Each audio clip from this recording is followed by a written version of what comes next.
Go ahead. Okay, we're all set recording. So I'm very pleased today to talk about our presenter, Robert Olson. He is a historian with a focus on the performing arts, and he worked at Ulster Bridge I got it, Village and I can't hear it. for over 25 years as the director of crafts and special events. His work in researching magic as a performing art enabled him to recreate the magic of Richard Potter, the first American to be a successful magician in the early 1800s. And Robert's recreated shows have been performed at historical societies in museums throughout the US, as well as Canada and Great Britain. And today, Robert is going to talk about a different magician, Albert Walker. And Robert spent 6 months reading and transcribing Walker's diaries, many of his diaries, quite a lot of them. He'll tell us all about that. These live at the Connecticut Historical Society. They're in our collection. And Robert will share with us his research and help us to get to know Walker, not just as a magician, but as a family man and as a skilled worker in the 19th century. And for those that may not be aware, the CHS currently has an exhibition entitled Albert's Odd Jobs, Making a Living in the 1800s, which is open until April 16th, so please come and visit. This exhibition uses Albert Walker and his various jobs as a launching point to really talk about labor in the 19th century at such a pivotal time. And we are very grateful to Robert, as much of what we know about Walker is from his research and transcriptions of Walker's diaries. So thank you, Robert, and welcome, and I'll let you take it away. All right. Good morning to everyone. I see some friendly faces I know, and I'd like you to now get to meet Albert Walker. Any collectors of Punch and Judy or magic may already know Albert Walker, but please meet Albert Walker, the magician who likes large noses. And I've known him for over 40 years. This broadside has been in my collection since then. Doesn't even have his first name, but it says it's Hartford, published in 1855 by the Calhoun Steam Printing Company. So now we have a date and location, but we knew nothing else about A. Walker until 2007, when the Pearson Auction Company announced an auction of his magic trunk. It had been saved by the family in Glastonbury, Connecticut for just over 100 years. It was consigned for auction by the mother of Walker's great-grandson. They had requested that it be sold as a single lot and not broken up. And you can see on the table that with pictures taken at the auction is Punch and Judy puppets, some magic props, and his performing trunk. Now, I went to this auction to buy all this. There were 3 other magic collectors there, as well as phone bidders, one from Los Angeles and one from Chicago. Now, this black and white picture of his trunk does not do the justice of its beauty. The trunk is painted, grained, and decorated with a note on the top, "This side up with care." What was in the trunk was amazing. There were 2 side tables with brass legs that break down with grained painting on the octagonal tops. And Albert Walker, as a metal worker, probably made all this to have his 2 side tables for the show. There were his Punch and Judy puppets. It's interesting to note that on each of these puppets, they only had one arm, the one that would be towards the audience during the show. I would call this economy of manufacture. Now, to use a hand puppet properly, your hand should go inside, your fingers then go in both the puppet's hands, and the figure could then grab and hold something. Now, these are all neatly dressed and carved, but they had solid bodies, and you could not get your hand inside the puppet. His magic props were there. Here you have a houlette made of tin, painted in gold and black on a grained wooden base. Playing cards would be selected by the audience, mixed up, put in this holder, and then the selected cards would mysteriously rise out of the deck.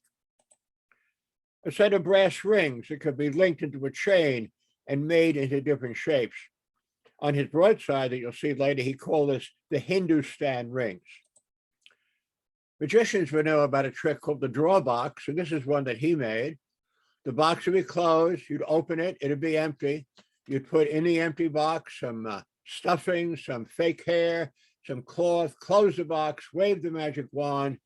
And when you open the box now, it had a doll that you could take out of the box and show everybody. There was a tin funnel. You could place this under a spectator's elbow and extract from him water and wine. After you had used an awl to punch a hole in the edge of his elbow, surely he didn't get hurt. 8 toe-painted tin cups to produce from a hat. 3 of them were red, and I think those were probably used for his cups and ball trick. Now, that's the oldest trick in magic, in which 3 balls jump back and forth under 3 cups, and then large items appear under the cups. There was a small painted tin cup. You dip the cup into a box of rice or oats, fill it overflowing with its contents seen on the top, place it under a cloth, remove the cloth, and the cup is completely empty. A blank picture frame. His assistant would hold this, card is selected, cards are thrown at the frame, as you fire a gun, bang, and the 9 of spades, a selected card, would appear in the frame. These are just a few of the props that were in the trunk, and I think, look at the beauty of them and the painting and the fine condition of them. The trunk had 2 stacks of his broadsides. Now, this is the one you saw before, and look at how thick it is. There's got to be 200 broadsides there. And the other broadside, that's a larger one, and it's 9 by 23 inches, also done by the Calhoun Printing Company. But we now know his full name, Albert Walker. He's added ventriloquism to the program and lists some of his effects down here near the bottom. He does the restored card, the flying grain, Prince Aladdin's glass, or the chant of silver, the Hindustan rings, and fire reading, or the salamander supper. There are press comments down on the bottom from the newspapers, the Monroe Democrat, the Columbian Times, and the show in Worcester, Massachusetts in 1858. Now, I suspect that Walker may have been exaggerating, as I could not find any of these newspapers with any mention of him performing. Now, he was only 22 years old at this time, and there was no mention of any of these shows in any of his diaries. So magicians are paid to lie, and I think perhaps Mr. Walker just stretched the truth a little bit to let you know he did a lot of performing. Since we know him, I can introduce you, because this picture was in a lot, Mr. Albert Walker of Glastonbury, Connecticut. With all the puppets, the magic and broadsides, I and the other magic collectors were ready to bid. The auction was exciting, but we ended up getting outbid by Richard Malley. He was the assistant director of museum collections and was bidding for the Connecticut Historical Society in Hartford.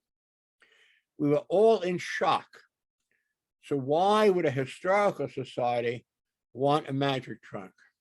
Well, he was from Glastonbury, and the papers in the trunk, all of them made it wonderful to study who he was. There were 32 of his pocket diaries from 1856 to 1895, with a few missing years.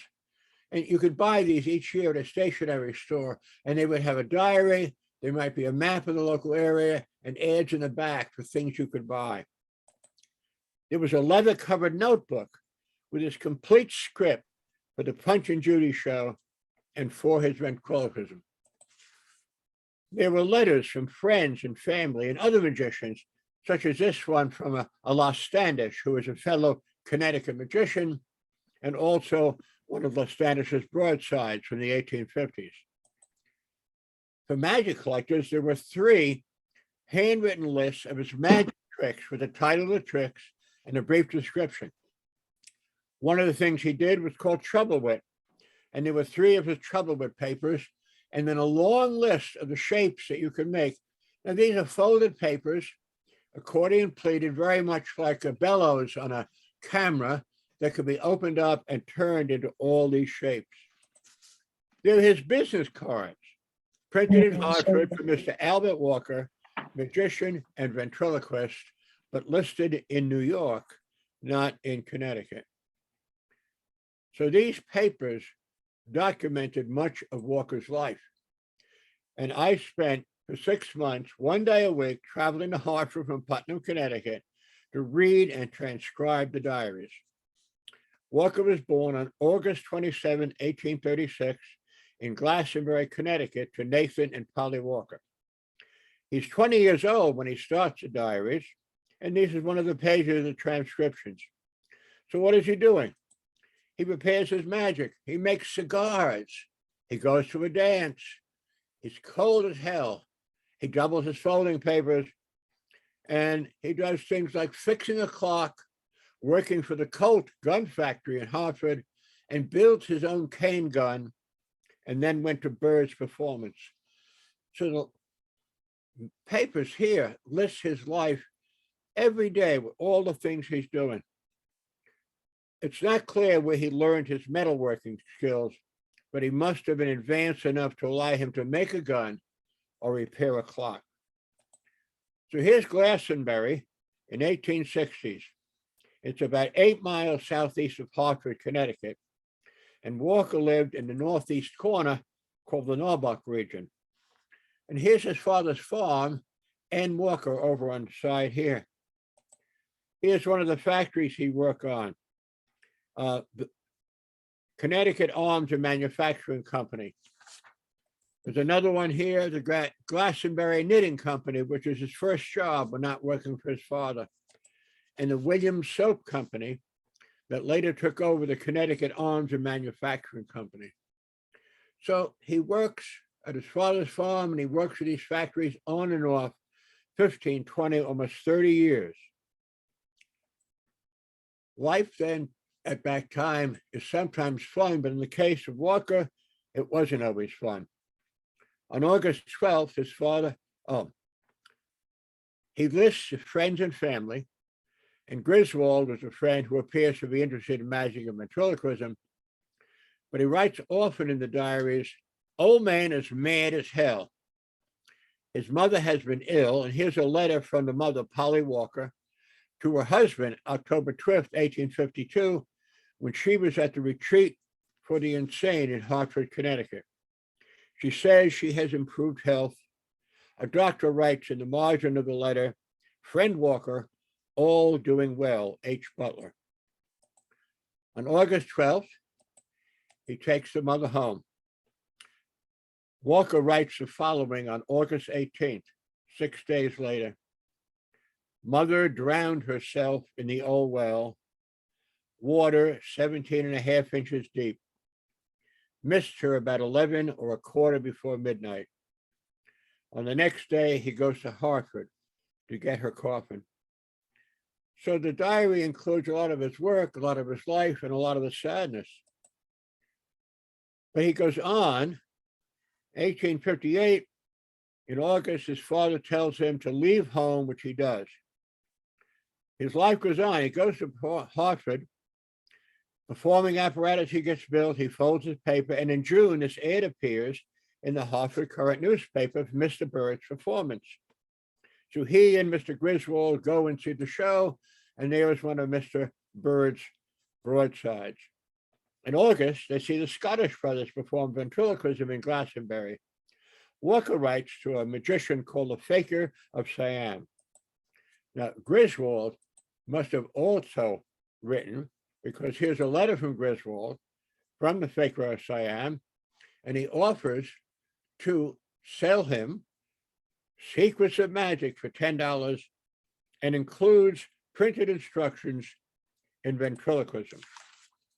Walker must have also written him because he gets a response from the Faker of Siam and gets one of the copies of his broadsides that gets sent to him. Now, both letters are from Philadelphia. Now, for the first time in the diaries, Walker starts mentioning his performing. August 18th, 1856, factory boys came after cigars, performed a few tricks. October 12th, 1857, William Griswold came here factory boys came up here at night, and I performed a little. In looking through the diaries, you find he does a lot of performances for his family and friends, but you don't find any that he might have listed on that broadside where he might have made it up. No public performances that I could find.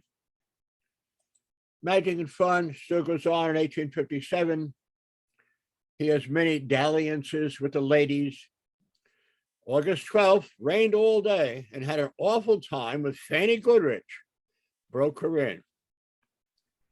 An ad in the Hartford Courant appears in September for Carlin Court, the magician. He goes to the show. Supposed to be unmuted. Everybody's muted here. The Courant notes 3 years later in the editor's column, and they write, Mr. Lowe has done so well making money with his ballooning that he should come back and pay his overdue newspaper advertising bill when he appeared here as Carlin Court. So here he's doing a magic show. His actual name was Thaddeus Lowe. He got into ballooning, and he ran the Balloon Air Force for the Union Army during the Civil War. Towards the end of the year, Walker works on his Punch and Judy puppets and their box and curtain frame. He has a brass plaque engraved, A. Walker, magician and ventriloquist, holes in the corner, and I suspect he eventually wanted to put this on his trunk, but he never did. He trades cigars for new violin strings. Now, he's been playing at dances. He plays the violin. And he goes as a violinist for the dances and writes out a long list of probably over 30 different songs that he can play. Now, up until now, he's been working for his father. From April 20th to August 18th of 1857, he worked for the Glastonbury knitting factory, working on washing and drying woolen items made on power machinery. He works occasionally for the Colt Manufacturing just over the river in Hartford. And in the next 40 years, he settles down to work making spoons, knives, forks, first for the Curtisville Manufacturing Company. This company is eventually reorganized as the Connecticut Arms and Manufacturing Company, and is finally run by the Williams brothers, who started as soap manufacturers in Glastonbury. But even as he enters the factory workforce, it's spotty. He continues to work on his magic, and you get to see more of his fantastic props.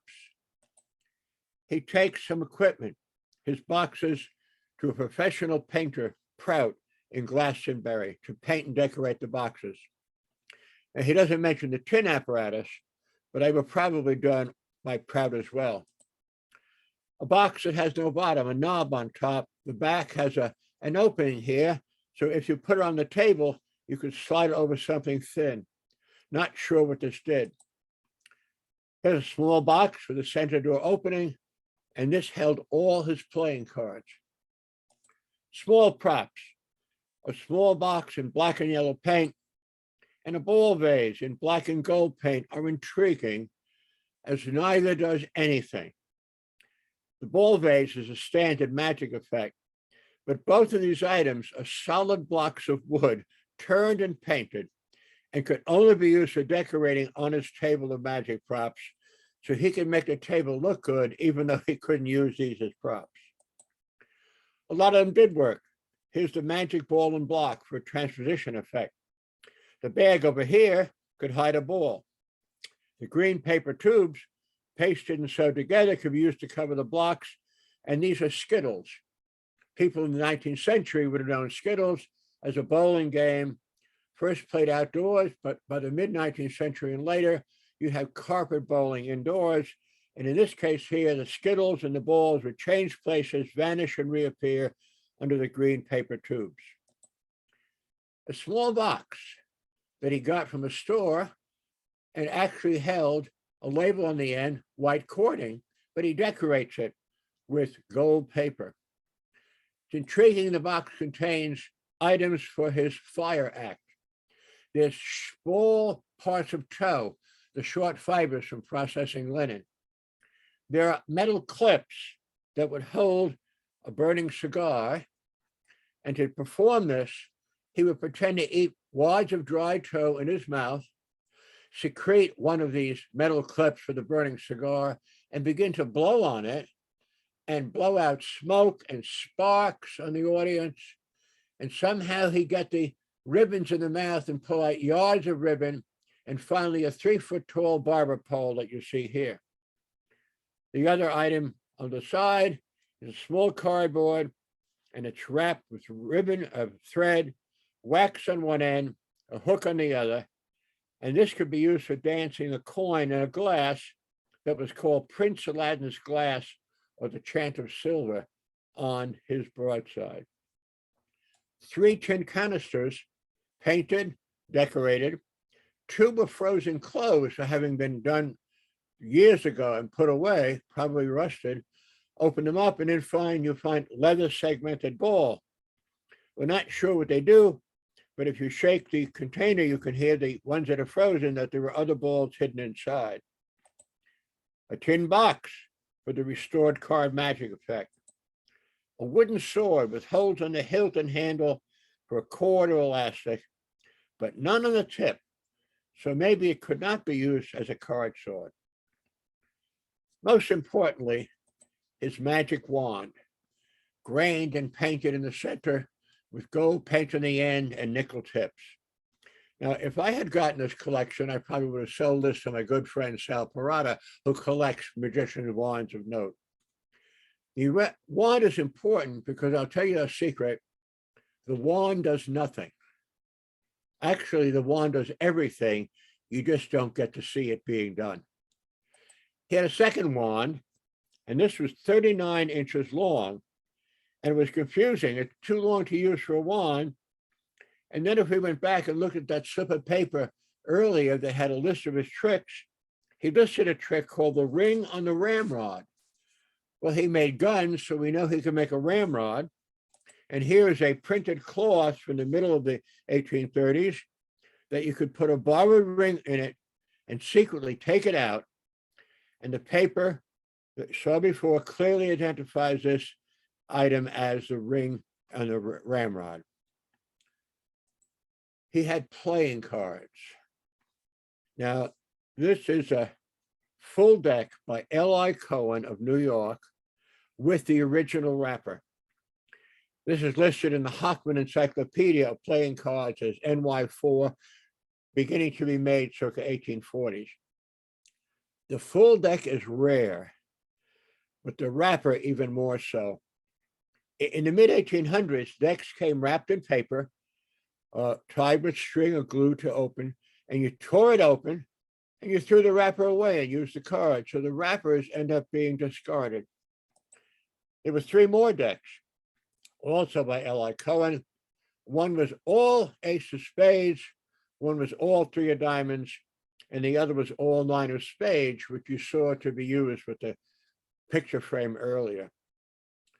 Well, while he's working on his magic, he still has time for the ladies.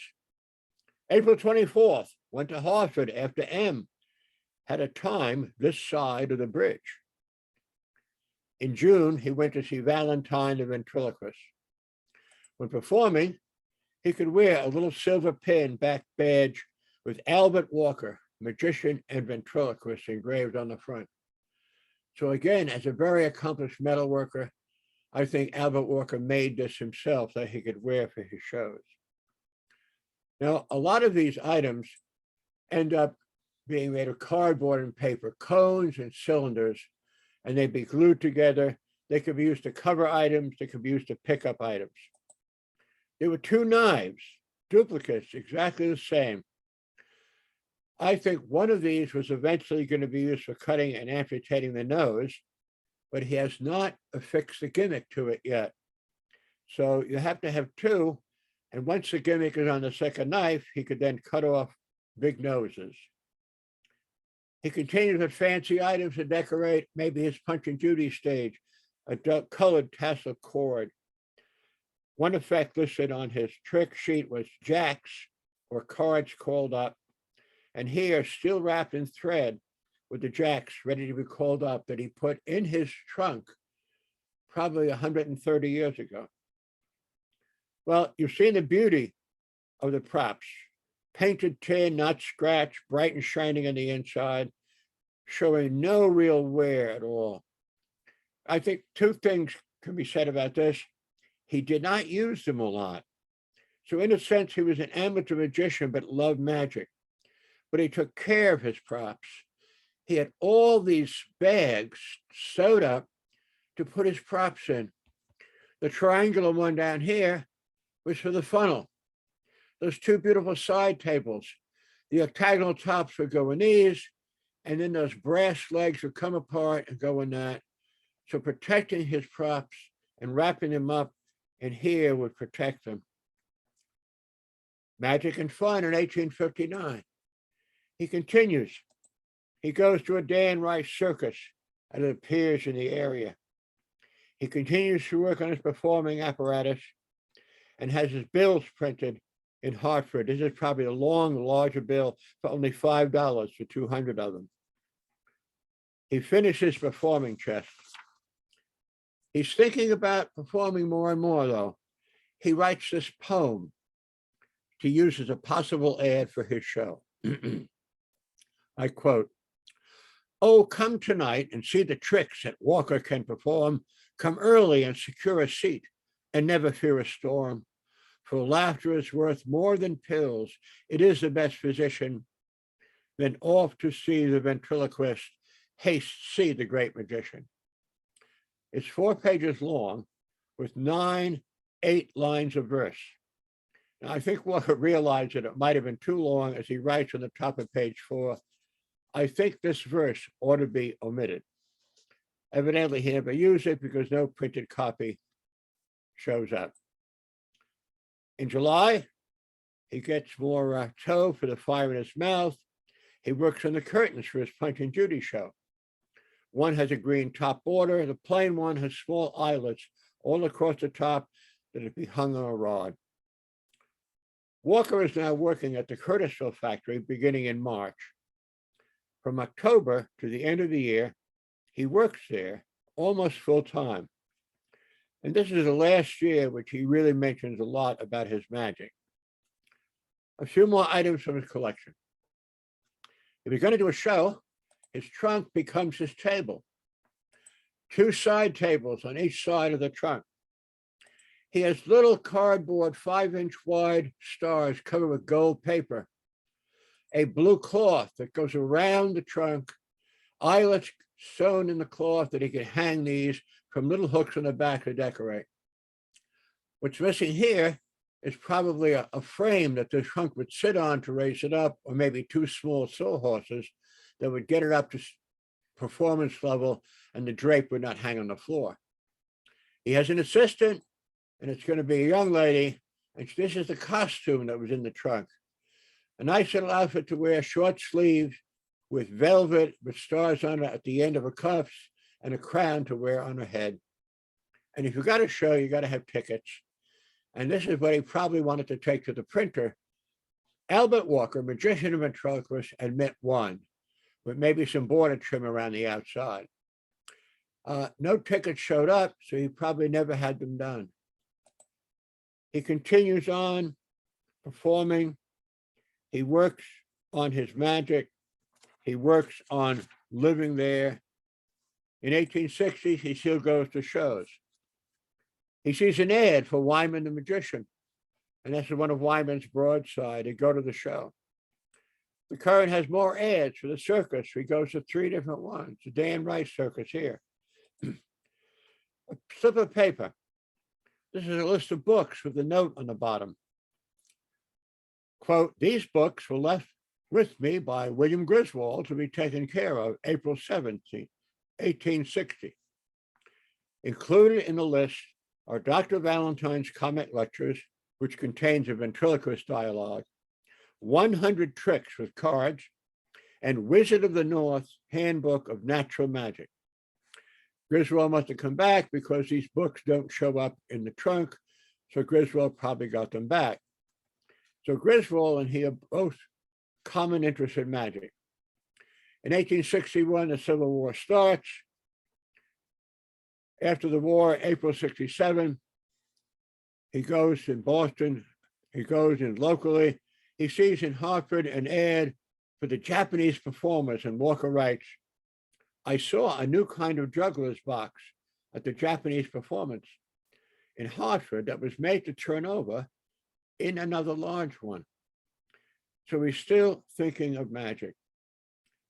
Throughout this decade, he works back and forth between Curtisville Factory and the Colts Firearm. As the Civil War begins, the Curtisville Factory is now the Connecticut Arms and Manufacturing Company. After the war, work is not consistent, and he notes in the back of his 1867 diary, when I'm out of work, I must try my performing in connection with the lottery, combined also with tin peddling. So he's still considered on performing. He's working as a cutler in the factory, knives, forks, spoons.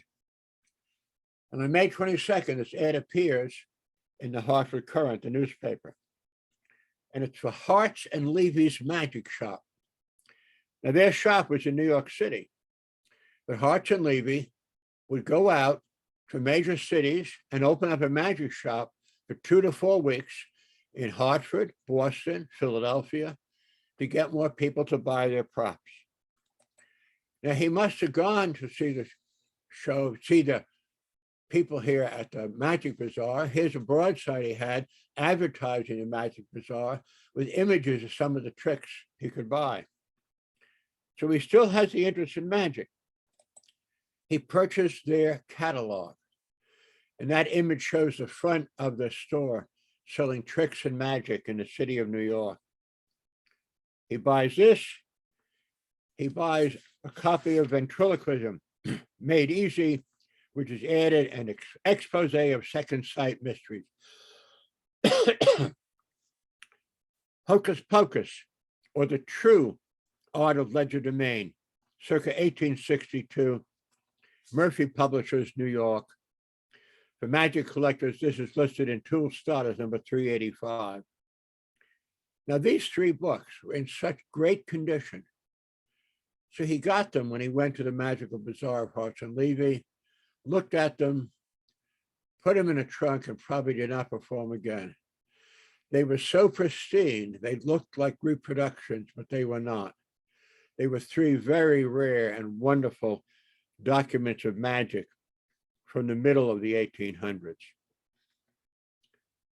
He works most of this for the rest of his life, but this book is more important than the magic.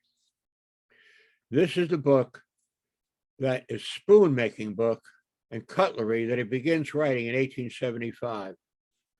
It lists all the spoons, knives, and forks, cutlery made at the factory with details on the type of stock, the procedures, and the dye used.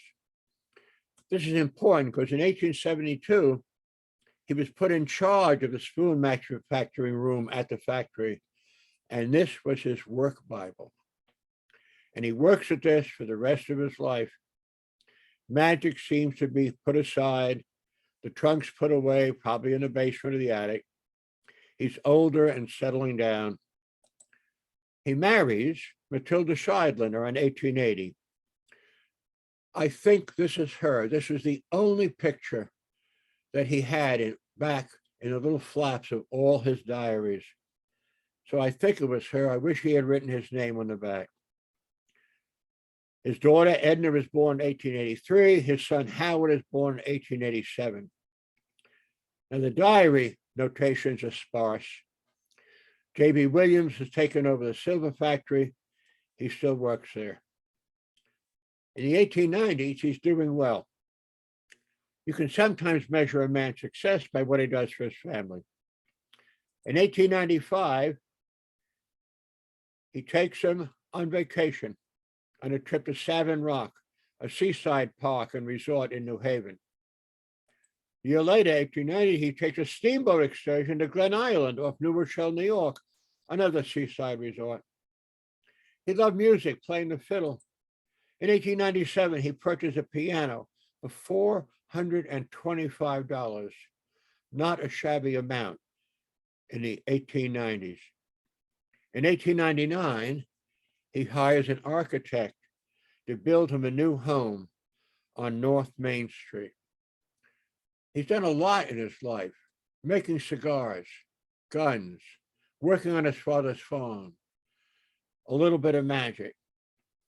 Now, he was known maybe as a spoon maker, so I share you the only spoon in his collection, a silver spoon with engraving on the handle, "Remember Norbuck, A. Walker." I would like to think this may have been like a watch given to a retired gentleman when he finished his work, as it says, "Remember Norbuck," the area of Glastonbury in which he worked, and the name of the factory that he worked on. Albert Walker is still in Glastonbury. I wanted to find his grave. I tried to find the gentleman in charge of the registry. He was away. I took a chance, drove up, went to the front gate of the graveyard, and 100 yards down the road, there was Walker's family plot, with his marker on one side, AW, and his wife that he called Tilly on the other. So this has been a brief talk on the life of Walker, who did so many things to support himself through his lifetime, including magic that he loved, and was a successful gentleman at the end. The exhibit, I'd invite you please to come to the Connecticut Historical Society. If you live sort of in the center of Connecticut or Massachusetts, you can come visit. If you live further away, you can actually go online to the Connecticut Historical Society website, and you can look at exhibitions, and you can take a virtual walking tour through the entire exhibit. And it's an amazing exhibit that documents Walker's life with the magic and everything else he did to be a citizen, a father, a magician, and a metal worker. So I hope you've enjoyed meeting Albert Walker, and I hope you get a chance to see the exhibit. It really is fantastic. And I thank you all very much. Thank you so much, Robert. That was awesome. That's such a amazing gentleman this was, and of course, amazing amount of work that you did reading his and transcribing his diaries. For those that would like to check out the virtual tour, I did put that in the chat. We do have, I see a question. Let me just get to that. Are the transcriptions of his diary, were they ever published, Robert? No, the diaries are now in the collection at the Historical Society. When I gave the talk at the Magic Collectors about 15 years ago, somebody said, "There's a book in here, so maybe we need to write the book about Albert Walker someday." But no, they're not published. But if you study history, you can go to the museum and take a look at the originals. Yes, if anyone wanted to see any of these items, many of them are in the exhibit right now. But also and that's up until April 16th. But if you wanted to see something that's not on exhibition or anything else in our collection, our research center is open by appointment, and they could certainly help you to see those things for sure.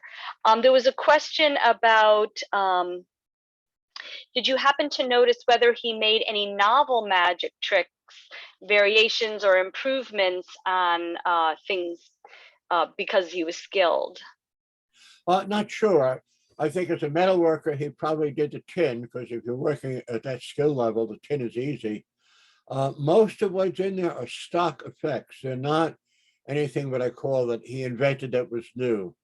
So I guess he just did what he thought was good magic. And I don't know if he had a magic book earlier, or maybe he palled around with somebody who did it, but there's a lot of good props there made by him, and they are quality indeed. And the fact that they're decorated and painted mean he wanted them to look nice, including the two that never did anything. Now, I have a question. Do you, he had a lot of props. Would this have been a costly habit or hobby of his? It's a costly habit today, but I think the fact that he had this ability to make things, it's not costly. Okay. I mean, he's cutting wood, he's making tin, he's taking the painting to Proud, who is a professional painter in Glastonbury. So I don't know about what it cost of it.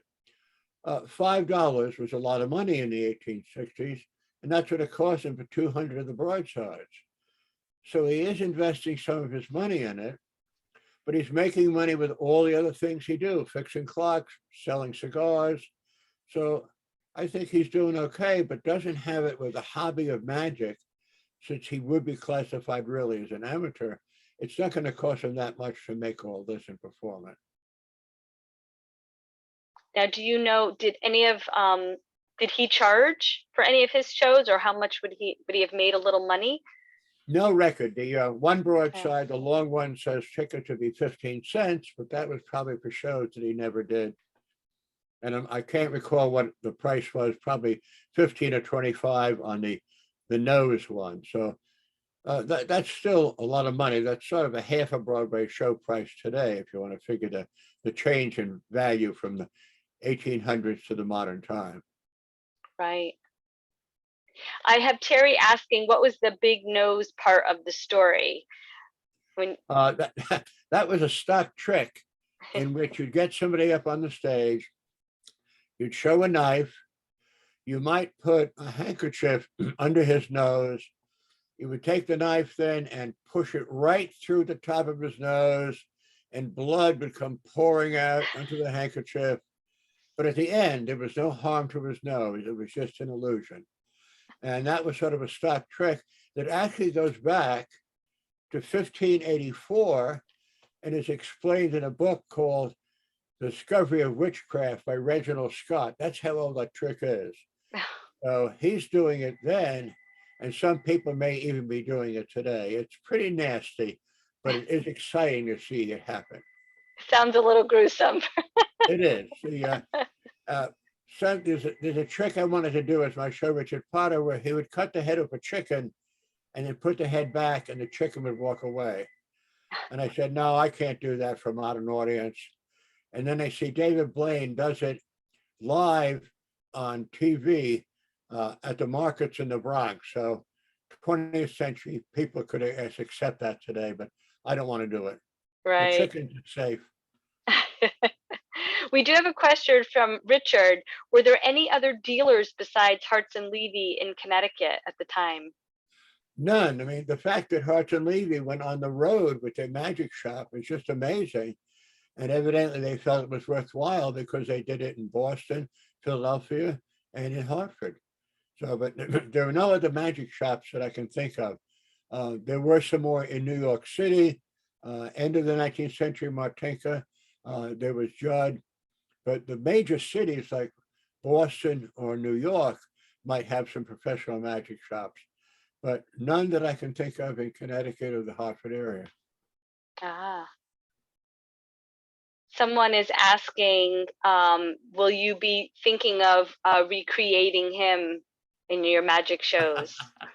I thought about it when I first did the research, but I have 3 or 4 magicians I already do. Richard Potter for 1830 shows, Mr. Bailey for colonial shows, E.A. Davis, who works in Mystic, he's from the 1860s, and I also have a magician from 1910. I have to know what pants to put on, and then I know which magician to do.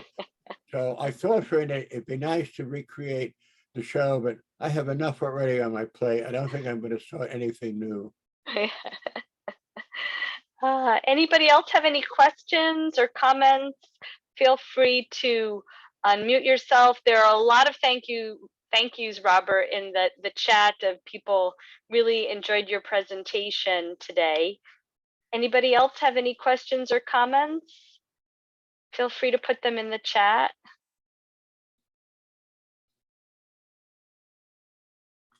Anybody? A lot of thank yous. I'm actually going to share my screen to mention a couple of upcoming programs, but I wanted to thank everyone for coming and thank Robert for a wonderful presentation, really kind of this window into someone's life and very personal, to hear about his mom and just what was going on besides his work. It was really very impressive. I want to ask how his penmanship was for all that transcribing. Well, cursive can be read, and you spend 15 to 20 minutes starting. And once you get to know his abbreviations and his spelling, it becomes easy. But the first few hours, it was a little hard, but eventually worked out and I could read them all right. He had Oh, neat handwriting. Oh, that's good. For sure. Let's see. I do have, see if I can share.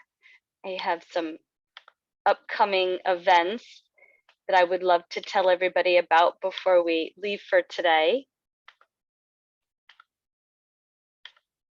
Okay, so we do offer a behind the scenes tour. There is a special admission for that. And we had done those before COVID and we're starting them back up. So we're really excited because we get to take visitors behind the scenes to some of our collection spaces. And our next one is on February 12th, all about Valentine's and love and romance. So you can certainly check out our website if you're interested to reserve a spot ahead of time for that. Our next Lunch and Learn is February 15th by Mary Mahoney. She is going to talk about bibliotherapy and how books can be used as medicine. And this particular Lunch and Learn correlates to our other exhibit that we have right now. In addition to Albert Walker, we have Common Struggle, Individual Experience, an exhibition on mental health. So this is in correlation with that exhibit. And then on Wednesday, February 23rd, we are doing an evening virtual talk to talk about Black history at the CHS. So it's looking at our collection and some items that we have talking about Black history in Connecticut that relates to our collection. So in honor of Black History Month. So those are just some things coming up, and all of this and more is listed on our website if you're interested. And thank you again, everyone, for joining us. I'm just gonna check one last time if there's any last minute questions. No, it doesn't look like it, but lots and lots of thank yous. So thanks everyone for joining today. Hopefully we'll see you next time. And thank you so much, Robert, for an amazing presentation today. Really enjoyed it. Thanks to everybody who was here. Have a good day. Bye-bye now. Bye.